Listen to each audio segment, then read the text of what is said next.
Hey guys, this is Lisa from NYC Gal Out, and if you're watching on the tube, is NYC Gal Pod. Anyway, we are talking Real Housewives of Beverly Hills season 15, episode 9 recap.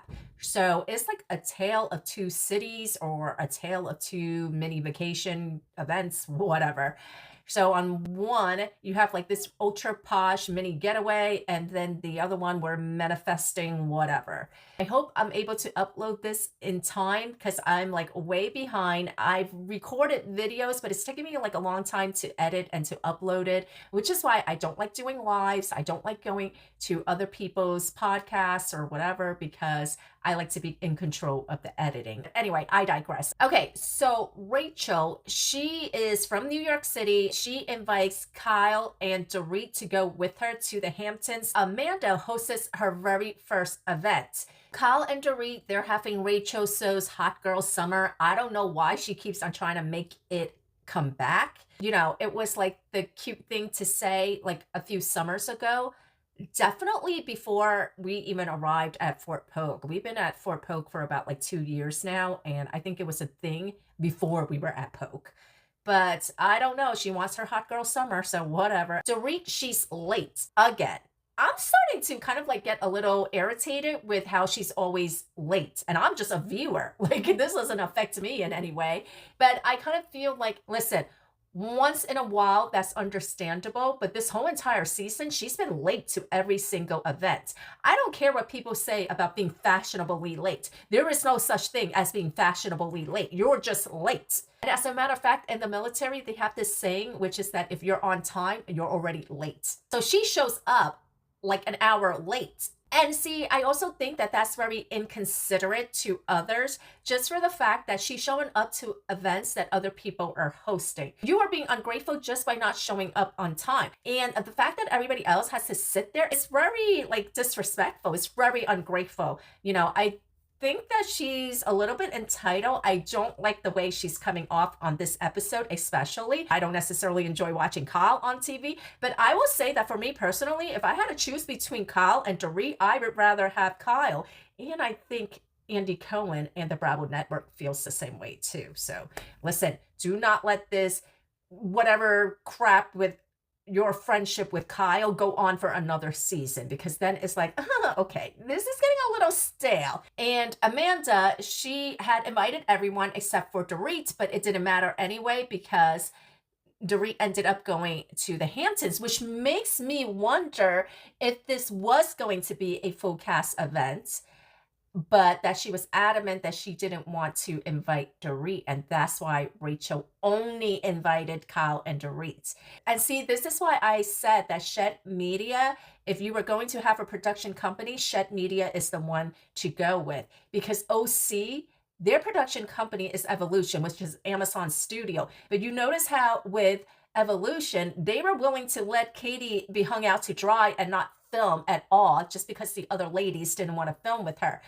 But over there with Beverly Hills, with Roni, with Salt Lake City, nobody gets iced out. You're getting iced out, they're going to force somebody to film with you. They're going to twist your hand. And that's because Shed Media is Warner Brothers.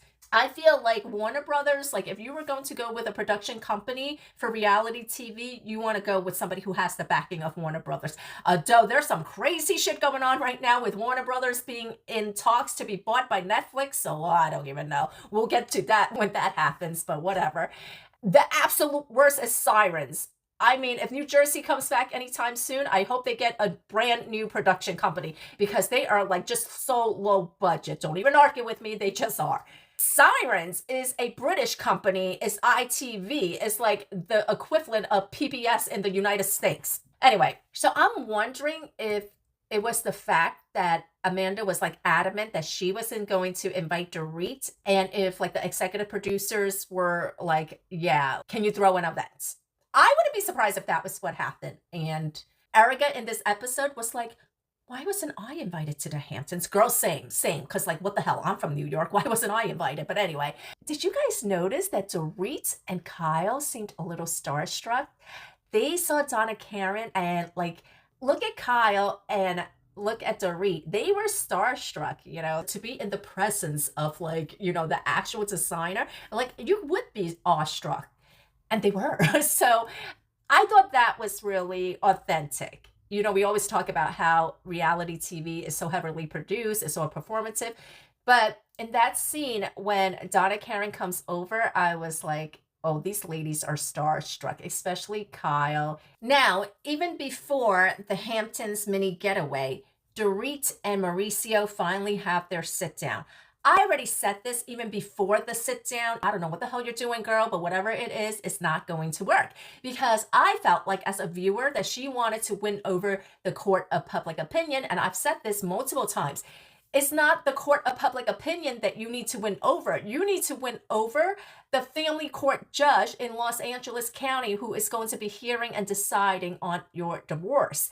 Because the thing with family court, with issues like custody and issues like divorce itself, you don't get a trial. You don't get a 12-man jury or whatever. You have a judge, and that's it. The judge is the sole person who decides what the judgment is going to be. It's not something where you're going to have a group of your peers deciding. That doesn't work for this, okay? With family court judge, one person decides, and that one person is whoever the judge is. And listen, Bose was very pragmatic at the birthday dinner when she said if she's willing to accept the risk about talking so publicly about whatever's going on, you just have to let it go. And that is the point, and she said it to both Kyle and Dorit at that birthday dinner.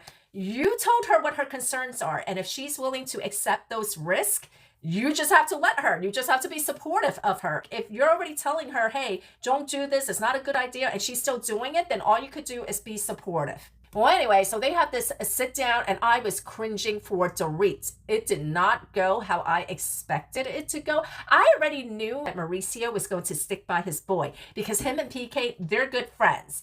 And I kind of see how, like, Dorit is probably looking at this and is probably thinking to herself, you see how Mo sticks up for PK? That's what I need from you, Kyle. I need you to have that energy for me, like how Mauricio had it for PK. She's probably thinking to herself, I need a friend like Mauricio. But I also don't necessarily think that it's just Mauricio sticking up for his boy. To a large extent, yes, absolutely. But I think what really led to him thinking like, oh yeah, she's the one being the difficult one is because he probably did see all the text messages. Because when she's trying to give her narrative, he's like, Dorit, I've seen all the text messages. And she's saying, oh no, you're seeing like just a glimpse, just like little parts of, and he's saying like, no, Dorit, he gave me the phone and I saw all the messages, like the whole entire thing. I've seen the spreadsheets and him asking for the children and whatever. I think that she probably thinks that there's no way that PK would show his phone because like, there's probably so many things in there. Let me tell you, when you get to the point of divorce, okay, don't think that you know the person that you're divorcing. Don't. Because I've seen this so often with people that I know who have been through this. And the number one thing that they say is, oh, I know so-and-so. They would never do that. I know this person better than he knows himself. He would never do that. And then it's like they're so surprised when that person does that. So when you are going through something like a tumultuous divorce, do not think that you know how this person is going to act. So I think that Dorit going to that lunch, and she's giving her side, Mauricio, he's seeing all the text messages and it's probably some nasty stuff that's in there. They're probably slinging mud, insulting each other, whatever. And, she's probably thinking, oh, well, I know PK, he wouldn't show the whole entire thread. There's too many embarrassing stuff in there. And, like he's probably just showing him bits and pieces. But Mauricio's like, no, Dorit, I've seen the whole thing. It's from your phone. I seen the whole thread. Listen, that scene did not make her look good. To me, I don't know how others see it, but I don't feel like it looks good for her. But my opinion doesn't matter. The only opinion that matters is the judge that is overseeing their custody and their divorce. I'm still not sure what the intent of this meeting was. Like, Did she think that she was going to be able to flip Mo onto her side? Like, what did she think he was going to do? Like, get Mauricio to be like the mediator for the both of them? Like, you have professional mediators assigned at court for this. I'm like so confused about like what Dorit's intent was. Here's the thing though. Dorit, she is not going to get alimony. Alimony really is if you were legit a housewife, you know, like you have no income. You're like sole financially dependent on your spouse. So then you could get alimony. She cannot make that argument because she's been on Beverly Hills for like what, 6 seasons, 7, 8, 9, 10. I don't even know how many seasons she's been on, okay? But she's been on Beverly Hills for a number of seasons now. She's considered gainfully employed. She's making a nice paycheck. So I don't even think that alimony is like what they're even fighting about. What I do think that they are going to fight over is custody, because custody is really where the money is. Look at Britney Spears and K-Fed, that loser. This guy's lifestyle was supported by Britney Spears. I am so glad that she is able to just have all of these people leeching off of her come to an end. Amanda's having her manifestation, whatever. It was like Kyle's house, and then Sutton lived in that house, and now Amanda's living in that house, and it's the sisterhood of the traveling house of Kyle Richards. Now, here's where I did kind of feel like it was a little bit tacky, was that in the gift bags, she gave them her book, her Amazon self-published book. She is a bestseller on Amazon under the women in business category. I get the feeling that a lot of people, when they hear bestseller, that they default to, oh, New York Times bestseller. No, I already like broke it all down, I think in like episode 2 or something, which was like Amanda's debut episode. It was just tacky. But I'm just saying though, like the ladies aren't really interested in reading your money manifestation book. It's a little bit different if it was something new. Like Dorit, she's got her book coming out. So if she gave everybody a book, it would be like, oh, okay, well, you know, it just came out or whatever. One thing that I will say about Bose has good manners, because whenever she goes over to somebody's house for the first time, she always brings a gift. And in this episode, she bought a gift to Amanda, and she was the only one. She bought her a bottle of wine. But if you watch all the other episodes, when she goes to somebody's event or somebody's house, she brings a gift, and she's always the only one. I love that because it's like, it's good manners. But I feel like with any like ethnic cultural person, they do that, because like legit, like I feel weird if I'm going over to somebody's house for like the first time that I'm meeting them, or if they invited me over for like an event or something, like especially like a dinner party, and I just show up empty-handed. Amanda invites Kathy, and she invites Natalie, and Natalie is Rachel's friend. I don't know if we're going to see more of Natalie or not. I don't know if maybe Jennifer Tilly is feeling like, hey, yeah, I don't need this bullshit. I get my 11% commission from The Simpsons. Like, you bitches could go argue with yourself. Because Jennifer Tilly wasn't in this episode, but Kathy was, and Natalie was. Jennifer does not need the money. A lot of these ladies don't need the money. Kathy Hilton doesn't need the money. Jennifer Tilly definitely doesn't need the money. Sutton, I don't think she really needs the money. With Sutton, though, I think it's all about the ego. She wants to be famous. She likes seeing herself on TV. With Kathy and with Jennifer Tilly, I don't even think it's about the ego. I think it's just, you know, especially with Jennifer Tilly, I already said this, you know, she is of a certain age. She is at a senior citizen age, and that's not shade or anything, but I don't think she has like kids or grandkids. You don't want this to be like, okay, well, it's time to hang up the shoes. You know what I'm saying? Like, you want to have like a reason to get up in the morning, get your hair fixed, have your glam on, get to wear your pretty clothes. So with her, it's definitely not the money, okay? That Simpsons paycheck is coming in. That show's been around since I was a kid. I think she just wants to work again. Like, not for any other reasons than just to work, even if it is reality TV. I wouldn't be surprised if she feels like, I don't even want to come back. You know, people always say, oh, Jennifer Tilly deserves a diamond. And I've said, you know, I think that it's Jennifer Tilly's choice that she doesn't want a diamond. They're sitting there manifesting whatever the hell it is they're manifesting. Sutton, though, I thought that this was so hypocritical of Sutton. Sutton is giving advice to Amanda saying, oh, you should just own it. Say, I had an opinion and that was my opinion and whatever, just own it. But you kept on saying, but Kyle, but Kyle, but Kyle. It was like you kept throwing it back to Kyle so that you wouldn't have to take accountability for your part in it. Sutton Strack, don't even like I can't with Sutton. Like if there was anyone to go, please let it be Sutton Brown. Okay, Sutton Brown, Strack Brown, whatever her name is. Like please let it be her because she is feeling now somebody that we could all dislike together, and I get to be part of the in club.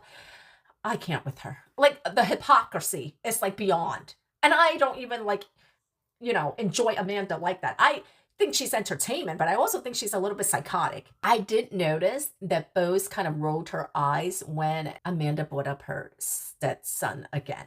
And that was the thing. Amanda, you're losing people's sympathy. I want the sympathy for you for what happened. But I agree with Bose when Bose said that she feels like Amanda is using that as a defense for everything because Bose is like, I lost a child myself, so I know what Amanda is going through, but I'm not just going to throw out every single time things don't go my way that, I lost a child or I lost my husband because she lost her husband and she lost a child. Sutton is saying to her, just own it and just say, I had an opinion. It was my opinion and whatever bullshit that Sutton was spewing. She goes, well, I was also dealing with the death of my son. Okay, but that was previous to the birthday dinner. You grieving the death of your son was at Rachel Zoe's dinner party. At the double birthday dinner that Kyle hosted, that was the first time you saw Dorit. But she pivots to her son. So then I definitely feel like, okay, yeah, what Bo says, you're using it as a defense. Absolutely. Because while that is something that, okay, you genuinely felt whatever at Rachel's party, because it was the anniversary of your son's death. You just had this very emotional sit down with like the tarot card reader, whatever. So I totally get that. But now you're having the birthday celebration dinner, which was not right away. That was actually like a couple of weeks after Rachel Zoe's party. So you're sitting there now at your manifestation event and you're trying to use that again. But from when Rachel Zoe had her dinner to when you had your manifestation, whatever the hell, that was almost a month. Don't argue with me because I know. Don't argue with me, okay? So that was almost a month's time frame. So you saying that your son is kind of like, it was weird because in between her event and Rachel Zoe's event was the birthday dinner for Erica and Dorit. I mean, I don't know. Now what? Every single time you have a argument, you're going to say that your son, you were grieving your son. But the other thing also is, Amanda, I don't know what you thought you signed up for or what you thought this show was about. I know you saw the show. I know you did. Everybody who says they've never seen it or never heard of this show, bullshit. Why are you signing a contract for a show that you know nothing about? You absolutely know about the show. But it's like, what did you think was going to happen? Like, did you come in thinking that you weren't going to have any drama? You weren't going to have any confrontation? And Erica, she said it perfectly. She's like, yeah, if you get upset over being called a wimp, you're going to need a little bit of a thicker skin. And then they like flash back to like all the times that the women have called each other cunts. Anyway, that is the episode. And then they also do the mid-season trailer. So it looks like Dorit ends up having like a falling out. I don't know if by the end of the season, she's able to maintain her friendship with Bose and Amanda, but definitely, it looks like Sutton and Kyle and Erica, they're not really, they're kind of like sick of her BS. And the cash trip is to Italy and Bose is hosting it. So that's really interesting. I'm looking forward to that. And that's it. That's the episode. And tomorrow is Valentine's Day. So happy Valentine's Day. Bye.